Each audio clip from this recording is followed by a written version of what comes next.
Hello and welcome to my presentation in Effective Communication and Leadership Skills. I'm your host, Philip Summit, and let's get started.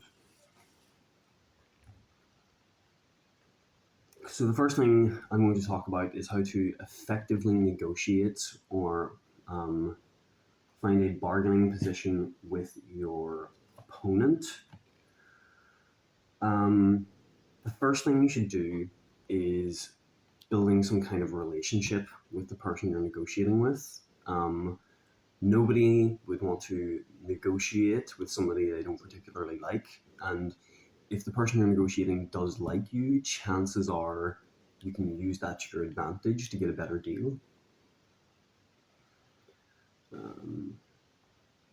Another thing is convincing body language and showing confidence through the use of facial gestures, hand gestures, body language. This can be used to convey stronger emotion and emphasize some of your points in your discussion. It's also important to identify what everybody needs and come to a solution that works out for everybody. Um, I wouldn't be very convincing if we both were making an equal contribution, but I was say getting 70% of the profit. That wouldn't be that wouldn't make me look very favorably in the eyes of the person I'm negotiating with. If we're both looking to bring a product to market, we both need to come up on designs that work for everybody. So our manufacturing and mechanical engineer might come up with several depictions of the product using 3D modeling software, and they could bring all of these models to our attention, and we could decide communally which of these is the best.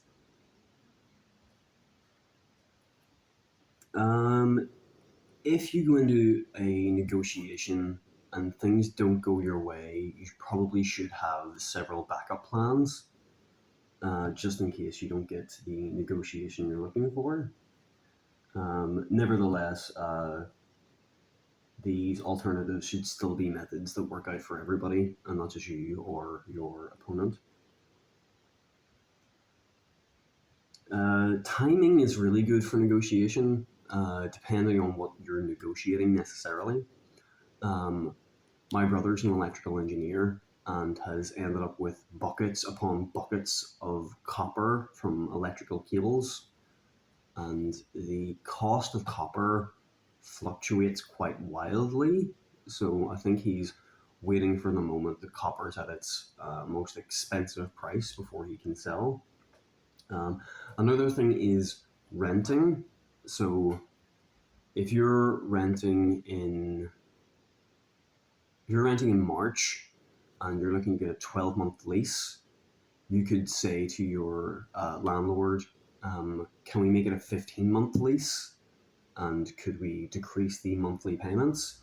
The landlord is probably inclined to go with this because this means whenever you leave, it's going to be prime renting season, so they won't have any problem replacing you. And of course, if your opponent asks you for something like, can we get a 5% discount off these products? You might say, well, we're going to need a larger deposit, or we're going to need extra time for shipping. Don't just instantly relinquish something without asking for something in return. That's not going to make you look very like a strong negotiator. And of course, as odd as it sounds, be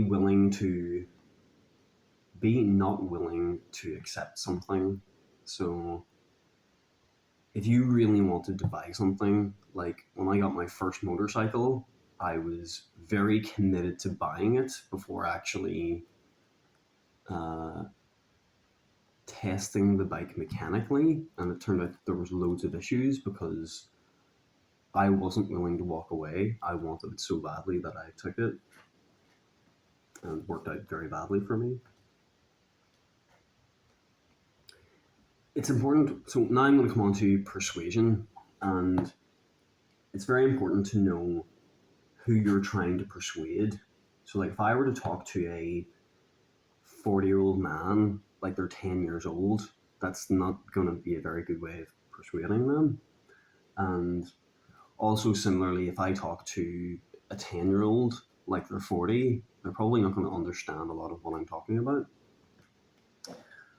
And of course, it depends whether you're technical or not, how to structure your presentation.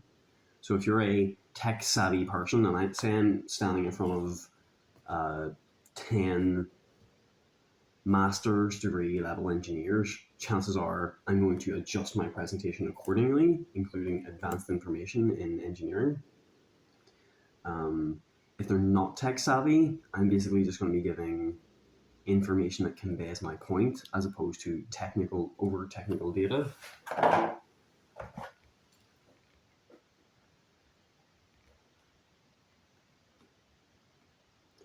In order to establish trust and credibility, you're going to have to show that you know what you're talking about.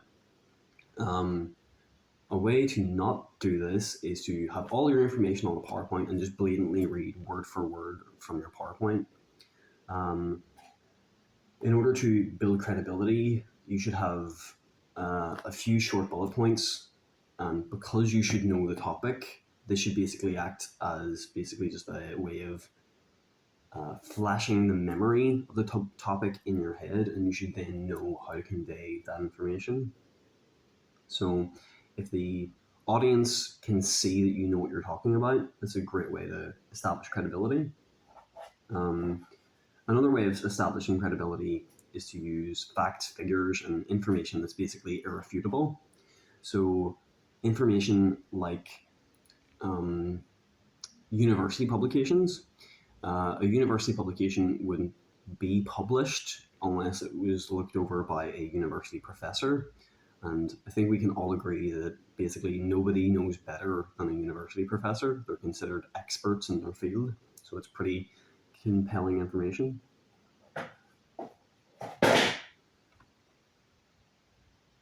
So it's clear that if I'm going to ask my opponent for something, I should make it clear how this benefits them and how it benefits me. If I say,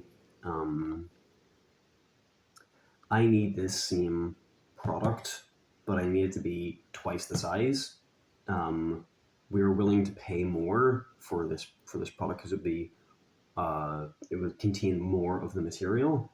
So it's clear that I'm getting the product I need, and you're getting paid more for using more material and extra complexity and so on.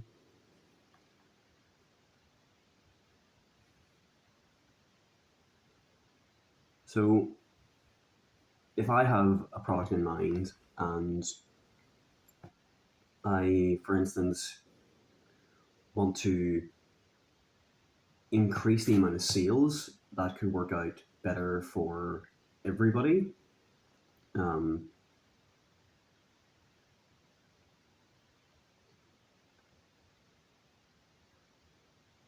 It's important that whenever we're making a discussion, if I put something forth, it should be something that benefits everybody. It shouldn't be selfish and only benefit me, because that will not persuade anybody of your compelling argument.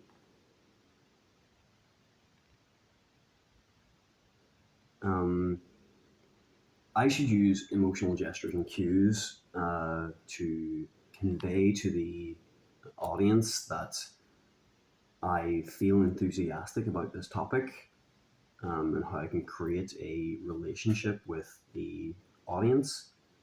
If I just stand there and don't show any emotion, just blatantly like read word for word from a PowerPoint, that's going to show the reader that I'm not interested and that I'm quite bored.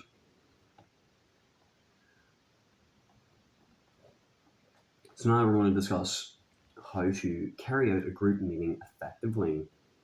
So of course we should focus on teamwork. So if I'm having a meeting, I should encourage everyone to have their say, even if whether they're shy or outspoken should frankly be irrelevant. Everyone should have an input.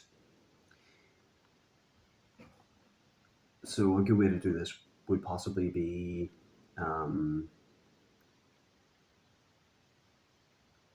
bringing forth several ideas and asking everybody how they feel about these ideas and which one works out best, or possibly if you can think of a better idea, I'd love to hear it.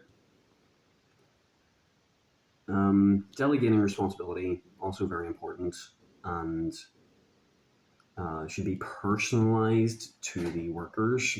So for instance, any mechanical engineering work should be carried out by a mechanical engineer, any electrical work should be carried out by an electrical engineer, and so on. Also, to further explain this, you might want to delegate the work by rank of the engineer. So the advanced PCB design should be carried out by an advanced electronic engineer, whereas the wiring and walls should be carried out by a standard electrical engineer.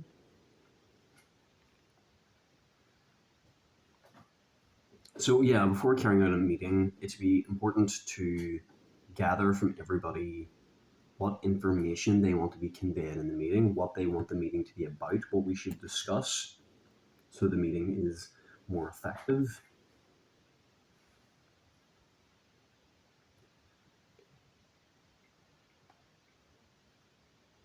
We should have a clear-cut goal when it comes to a meeting. We should know, I should know in advance, or we should know in advance what the outcome should be and try to meet that goal as well as we can. This next thing is something that bothers me more than anything else in the world when people talk over me. So we should probably have some kind of referee, so to speak, whenever having group decisions, and having probably allowing people a certain amount of times to talk each round or whatever. It also encourages confidence if you're able to speak clearly and everyone's paying attention to you, and it's very very dismissive if somebody talks over you while you're talking.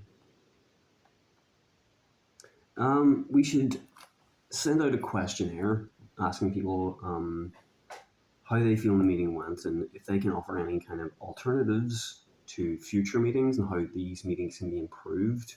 We should then implement these improvements into future meetings. And we should then follow up on how the meetings went. So if the meetings were about setting certain goals, I might send a group email after a week saying, how are your goals coming along? How far have you progressed? By keeping this information in their heads, they're incentivized to achieve these goals. Whereas if I just had a meeting once a month and never followed up on it, there's no way of knowing whether or not anyone's actually going to adhere to the goals they were set.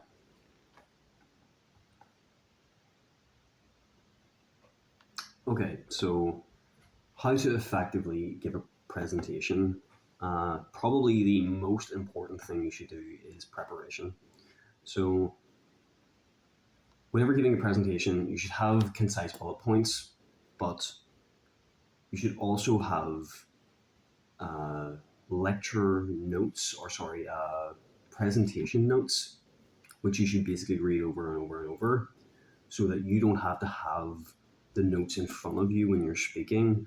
All I need is the word preparation to ping my memory of all of the notes I had regarding preparation.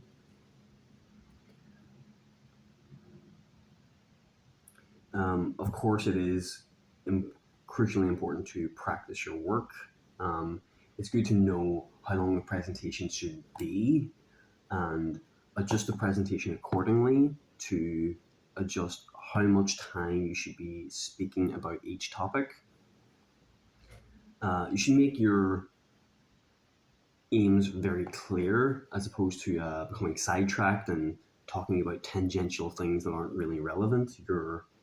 Your aim could get lost in a sea of information. It's important to structure your presentation appropriately. Don't just wildly go from one topic to the other. It should all sort of be relevant from topic to topic. Nonverbal communication is, of course, very important. Eye contact, facial expressions, hand gestures. It shows that you're enthusiastically talking about something you care about. It also helps create a engagement with you and the audience, and of course, shows confidence, shows that you know what you're talking about and that you care passionately about this topic, and other audience members could feed off of your enthusiasm and potentially become enthusiastic about the topic themselves.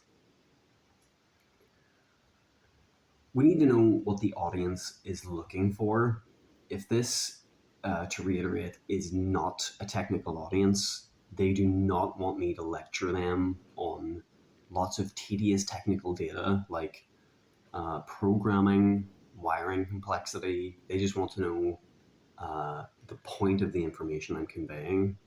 So, regarding control devices, they just want to know, what do I use this control device for? They don't want me to give them a hour-long boring lecture on how to program in C code. They don't want me to give them a lecture on how to design PCBs using Eagle. They just want, what is the underlying message?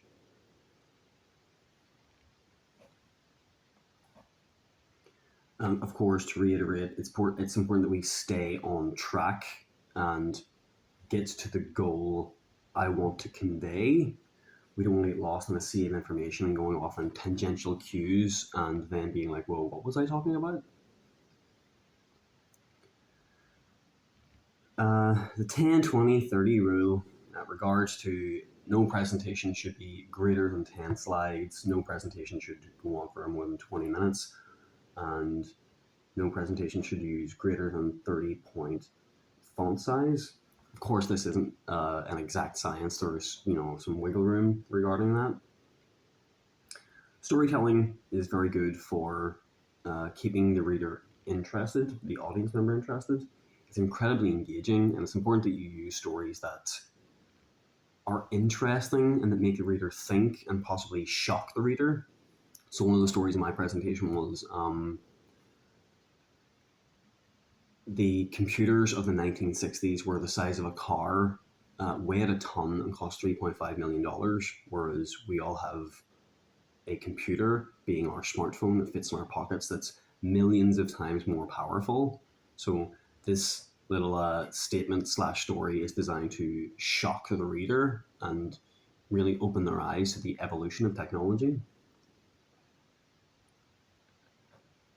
And of course, verbal communication, incredibly important. I should be able to adjust the pitch, tone, and speed of my voice to convey different levels of emotion. So if I'm perhaps speaking a bit louder or putting in dramatic pauses or something, it can show that the topic I'm talking about is extremely important or shocking or unbelievable. I can convey all types of emotion by just fluctuating my voice. And of course, it's important not to be very nervous. If you become very nervous, you might get flustered and lose your trail of thought, not knowing what's coming next, and it could make your presentation an entire disaster. Ways you can avoid stress regarding your presentation could be simple, just breathing exercises. Just every so often take a deep breath and then continue your presentation. It's probably best not overthink your presentation. I think this can induce stress, for me anyway. I prefer just to do a little bit of preparation and then just to go into my presentation. If I think about it too much, about who's going to be watching me and what they're going to be thinking, I'll get too nervous and end up making mistakes. Now we're going to be talking about how to track safety. So risk assessment's very important in industry. So a risk assessment is looking at what could go wrong in a situation, who could get injured, and it's also looking at things that have gone wrong and preventing them from going wrong in the future.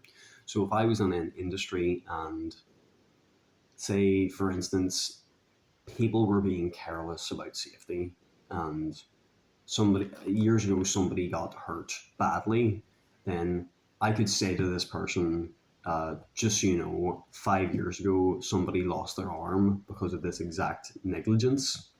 It would be pretty incentive for the employee to take safety more seriously. Risk assessments are legally mandatory. You should be carrying them out for any new process. Accident books are a great way of keeping a record of everything that's happened over the course of your business. Um, it can also be used for legal processes. It can use to be covered to cover the employee if they need to explain why they were off work. It'll be recorded in the accident book. If they want to make a claim, it is also in the accident book, so it benefits the employee.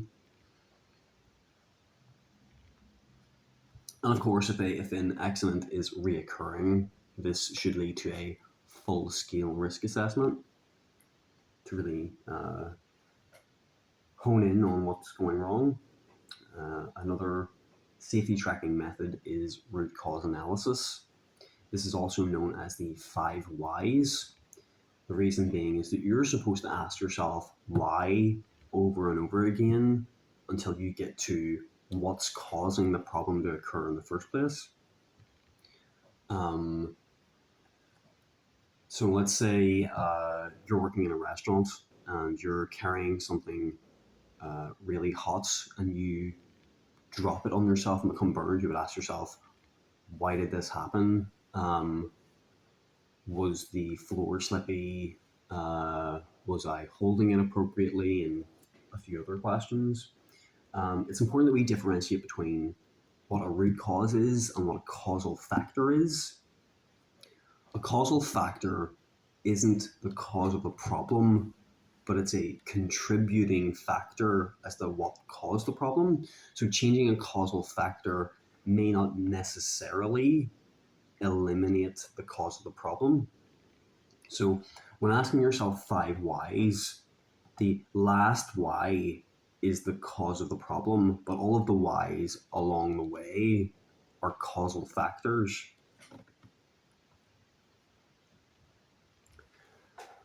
So we have an unruly worker who's showing up late, he's missing deadlines, he's not doing the same amount of work as everybody else, he's got a very, very poor attitude, and this poor attitude is decreasing worker morale and is bothering other workers. So we need to work out on how we can address this person and how we can deal with these issues.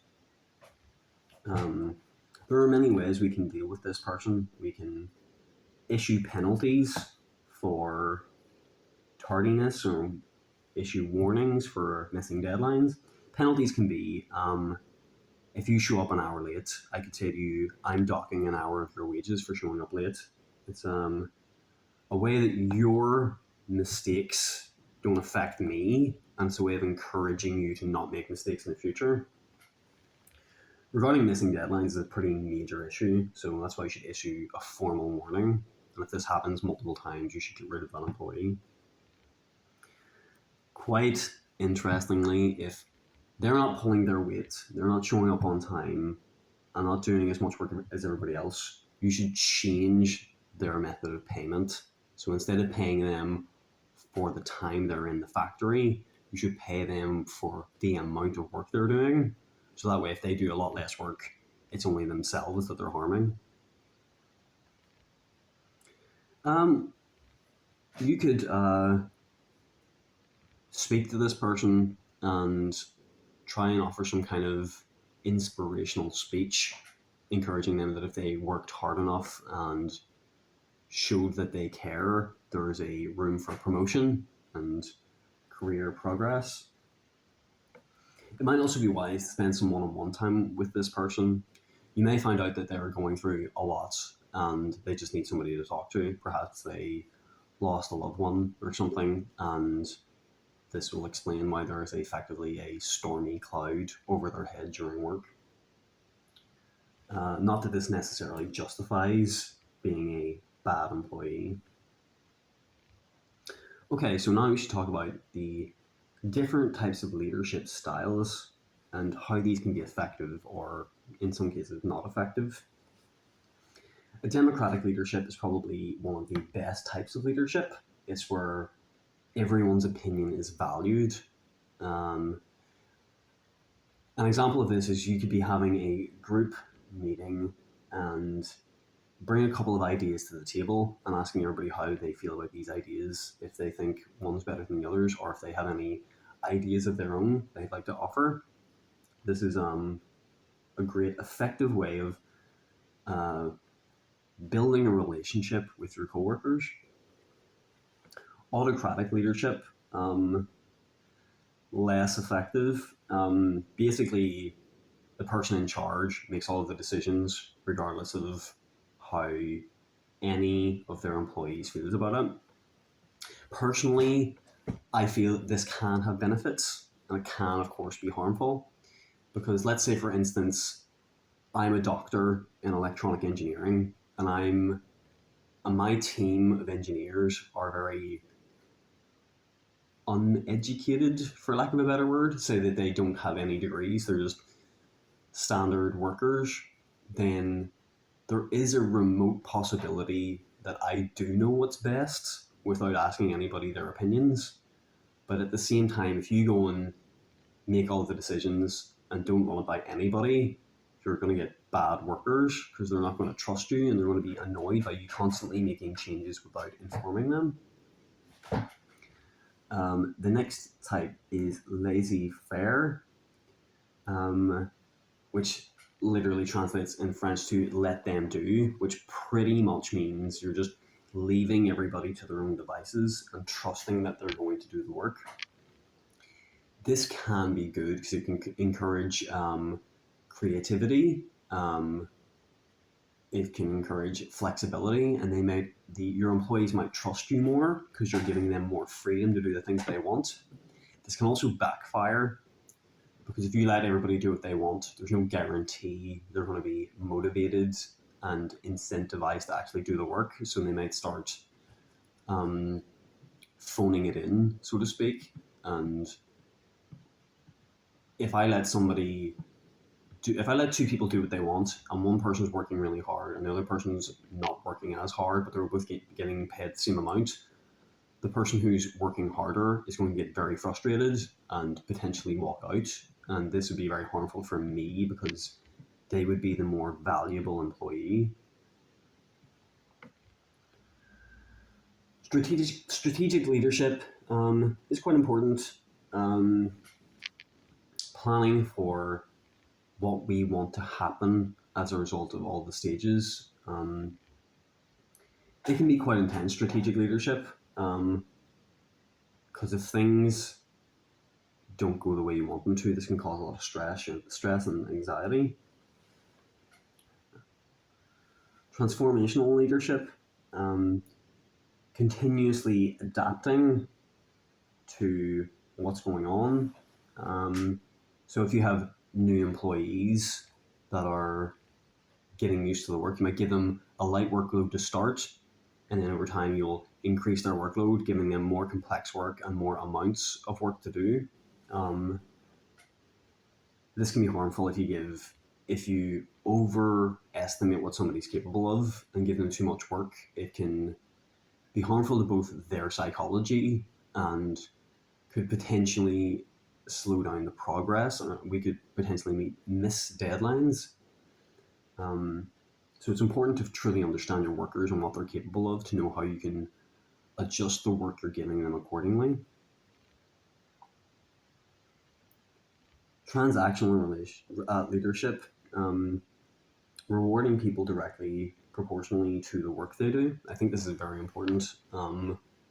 Again, if you're a construction worker and you're being paid to build a house or to wire up a house and you're getting paid an hourly wage, you're basically incentivized to be as slow as possible, because the longer you take, the more hours you're working, and hence the more money you're making.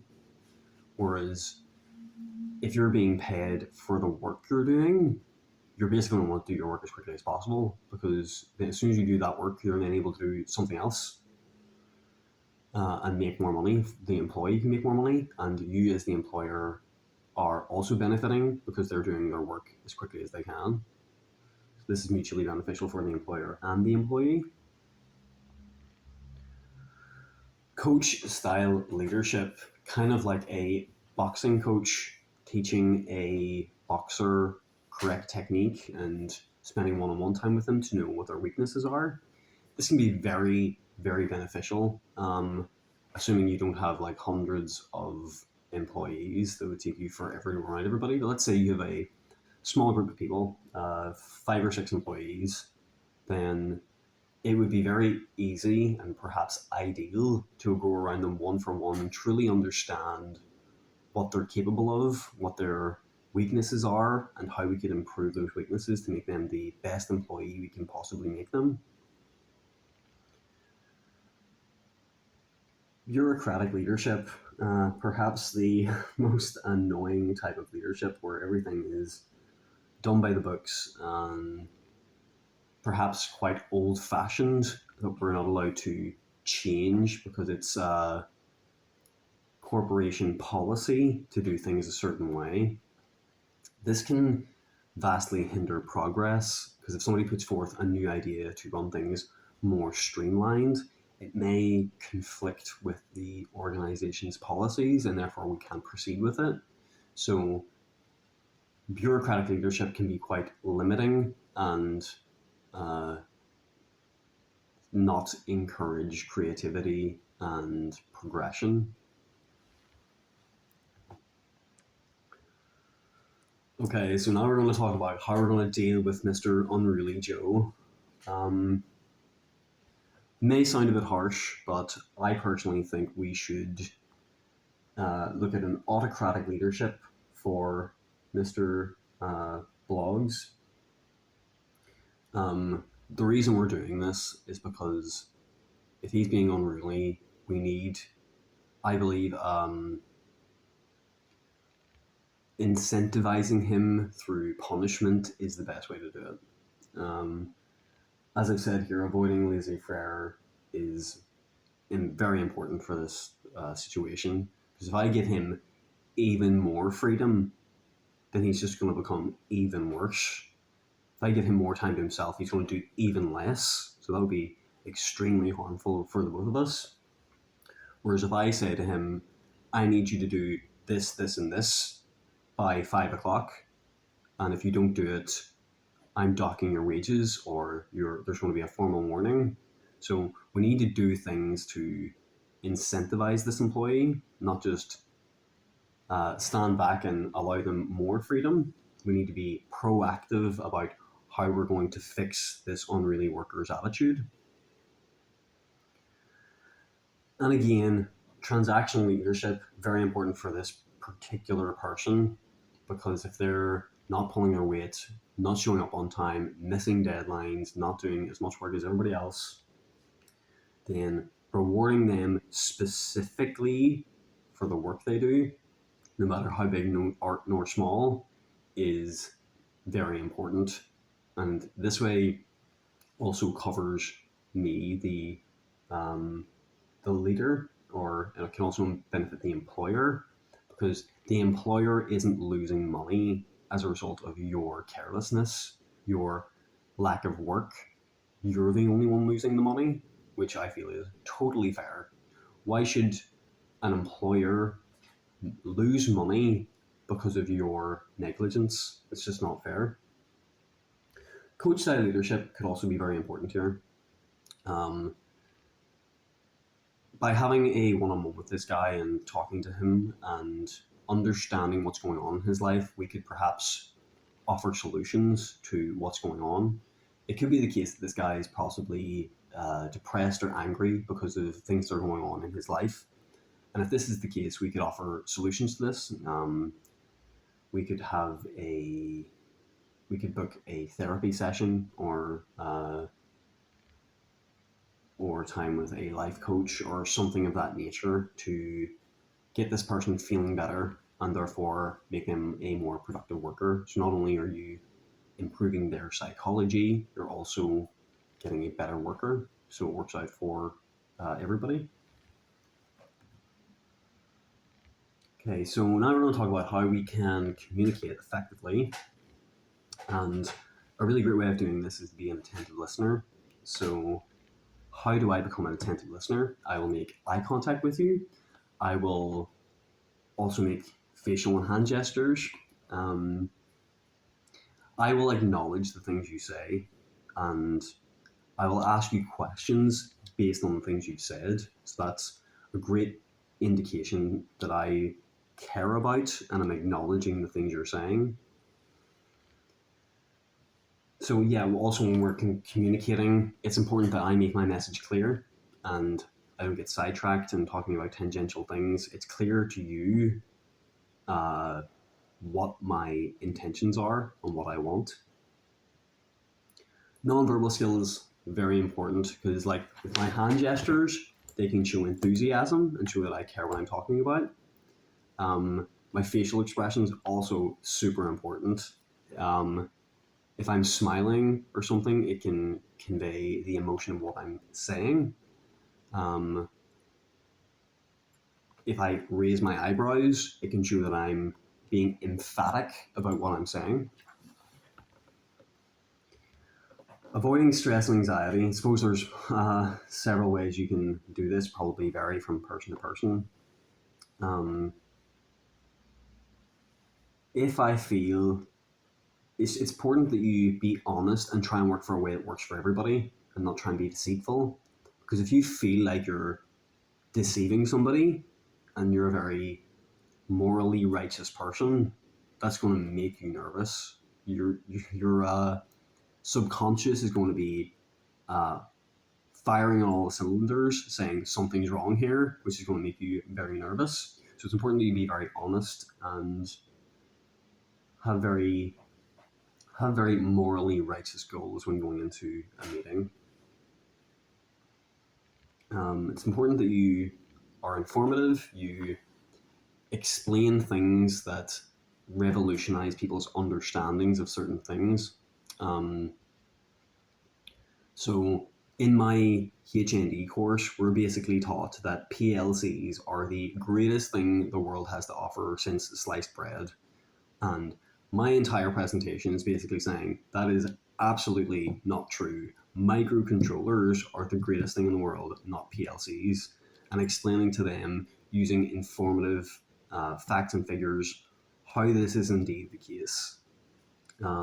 Saying things like microcontrollers are in virtually in about 80% of consumer electronics, because the truth is that PLCs are only seen in industry. So you wouldn't actually see a device on your day-to-day life that actually uses a PLC, whereas you see devices all the time that use computers and microcontrollers.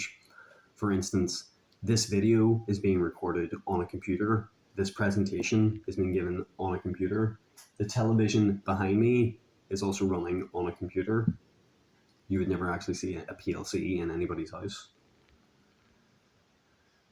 Using visual aids, of course, very important, as is the case when I was using an image of peripheral devices in my presentation. Instead of me explaining what a peripheral device is, I could just pull up an image and show advanced peripheral devices, which saves time in me explaining. There's also a chart that shows the questionnaire that I sent out and shows how people, what score people got, which is very informative instead of me explaining all of that. Of course, showing empathy is very important whenever communicating, because if you tell me something like you're in financial crisis or something has gone extremely wrong and that you need help, me taking advantage of your desperation will not go well for us in the future of our business negotiations. Chances are, if you're desperate and I take advantage of your desperation by charging you more, then whenever your business becomes sound again in the future, the odds of you coming back to me are very unlikely. To reiterate throughout my report, I think it's important to stress that you don't get sidetracked whenever communicating. It's important that you stay on topic and convey the information that's important and relevant to the goal you want to convey. Getting feedback on how the meeting or communication went is very important,